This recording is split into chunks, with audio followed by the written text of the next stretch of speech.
Virginia ট্রিপের আজকে দ্বিতীয় দিন। এখন আমরা চেক আউট করছি এয়ারবিএনবি থেকে, আর এবার আমরা যাব সাফারি। আমাদের পৌঁছতে 2 ঘন্টা মতো সময় লাগবে। সাথে থাকুন, এই ভিডিও দেখতে থাকুন। আবার সেই ভার্জিনিয়া, আবার সেই প্রাকৃতিক নৈসর্গিক দৃশ্য। ইট বালি কংক্রিটের শহুরে মন যখন এই রকম খোলামেলা প্রাকৃতিক নৈসর্গিক দৃশ্যের সামনে এসে পড়ে, তখন সমস্ত বাধা ভুলে দুহাত উন্মুক্ত করে ছুটে যায় প্রকৃতির কোলে।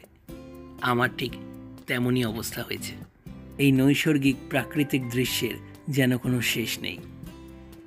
এ যেন এক জন্ম জন্মান্তরের বন্ধন প্রকৃতির সাথে, যেটা অনুভব করতে করতে আমি এগিয়ে চলেছি।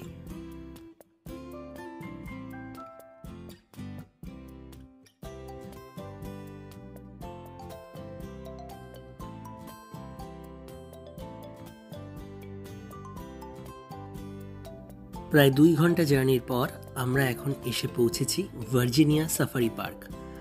প্রবেশ মূল্য জনপ্রতি $27.95 এবং ছোটদের $20.95। সাফারি পার্কের গেট দিয়ে প্রবেশ করার পরই সামনের জীবজন্তুগুলো সারিবদ্ধভাবে এসে ছেকে ধরবে আমাদের। তাদের খাবার কেনা যায় $5 দিয়ে, তবে আমাদের হাতে সময় অল্প থাকায় আমরা এবার খাবার কিনে নিতে পারিনি। ঠিক সামনে যে জন্তুটি দেখতে পাচ্ছেন, এদেরকে বলা হয় লামা।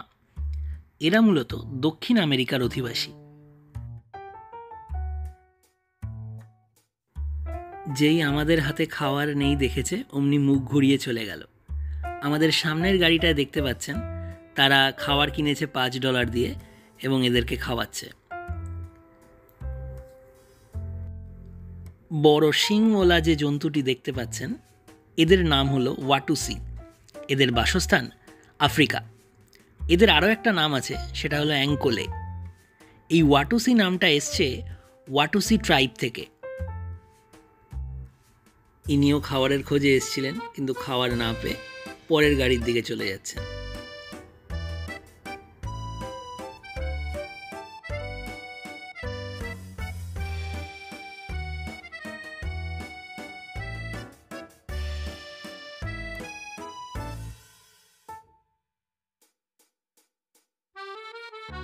এখানে বিভিন্ন প্রজাতির হরিণ দেখতে পাওয়া যায়।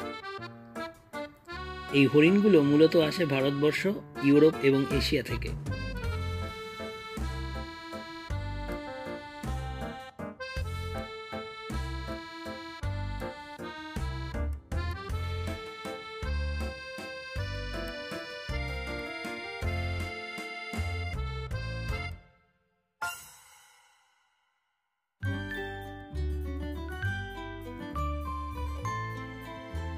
আর এখানে উট চলেছে মুখটি তুলে।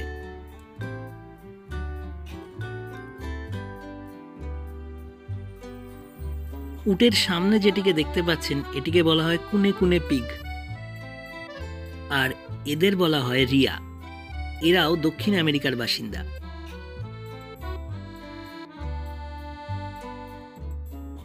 এবার আমরা চলে এসেছি বাইসনের ডেরাতে। এরা মূলত উত্তর আমেরিকার বাসিন্দা এবং এদের প্রধান খাদ্যদ্রব্য ঘাস।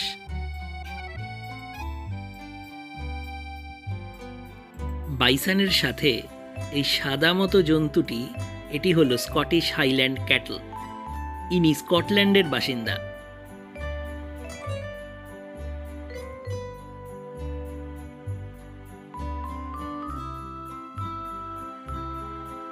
আমাদের গাড়ির বনেটে ইনি এনার গলা চুলকে নিচ্ছেন।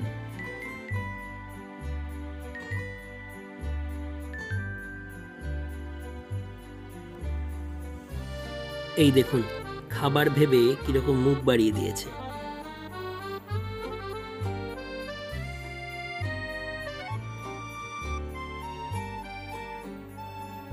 এই হরিণটির নাম হলো পেয়ার ডেভিডস ডিয়ার। এদের মূলত চায়নাতে পাওয়া যায়।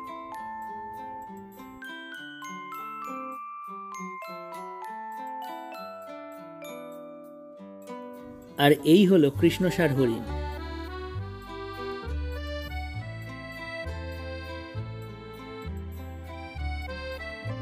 আর এই হলো অস্ট্রিচ বা উট পাখি। মূলত আফ্রিকার বাসিন্দা। এদের প্রধান খাদ্য ঘাস। এদের উচ্চতা প্রায় 8 ফিটের মতো হয়।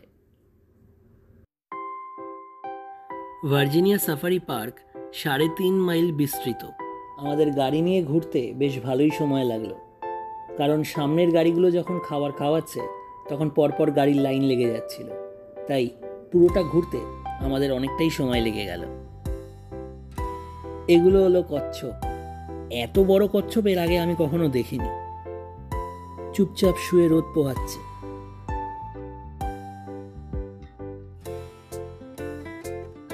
এই জিরাফগুলো বেশ মজাদার। এদের আলাদা করে খাবার কিনতে হয় $2 দিয়ে, এবং সেটা আপনারা খাওয়াতে পারেন।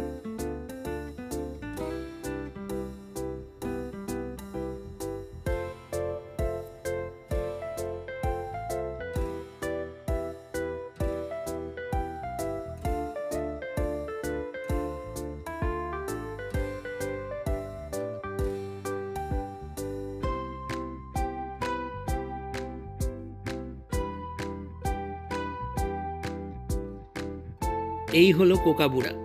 এতদিন কোকাবুড়া বলতে ক্রিকেট ব্যাট আর ক্রিকেট বল বুঝতাম। আজকে আসল কোকাবুড়াকে দেখলাম। এখানে দেখুন পেঙ্গুইনগুলোকে কি সুন্দরভাবে খাওয়ানো হবে। ওই বালতিতে রয়েছে মাছ, আর পেঙ্গুইনগুলোকে নাম ধরে ডাকলেই তারা এইভাবে সারিবদ্ধভাবে সামনে চলে আসবে। তারপর এক এক করে হাত থেকে খাবার খাবে।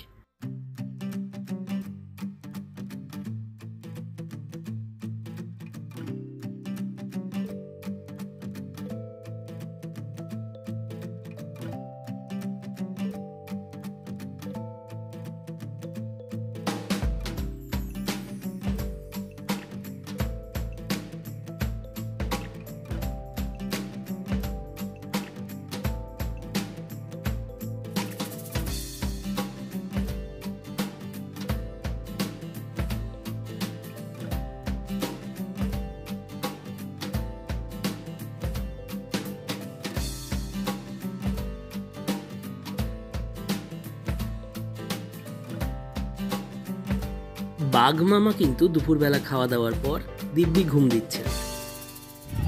আর এখানে দেখুন ময়ূরের নাচ।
ভার্জিনিয়া সাফারি সেরে আমরা এখন প্রবেশ করছি শেনান্ডোয়া ভ্যালিতে।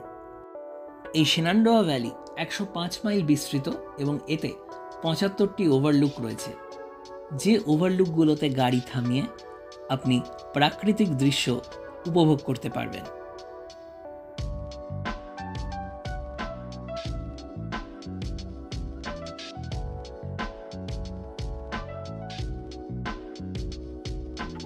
ওভারলুকগুলো থেকে অনেকটা এইরকম দৃশ্য দেখা যায়।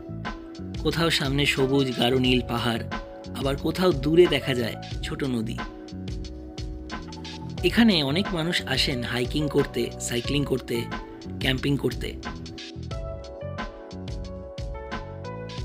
কর্মব্যস্ত জীবনকে সরিয়ে প্রকৃতির কোলে এসে বুক ভরে অক্সিজেন নিয়ে নিজেকে চাঙ্গা করে নেওয়ার পালা।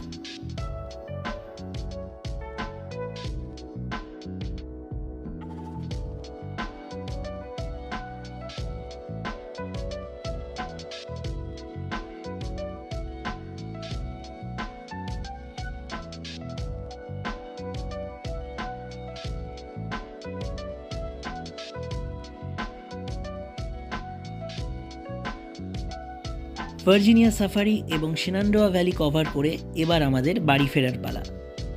ভিডিওটা লাইক করবেন এবং কমেন্টে অবশ্যই জানাবেন আপনাদের কেমন লাগলো।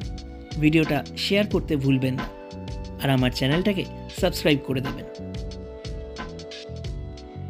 দেখা হবে আবার পরের ভিডিওয়ে। সবাই ভালো থাকবেন। সবাইকে ধন্যবাদ এবং নমস্কার।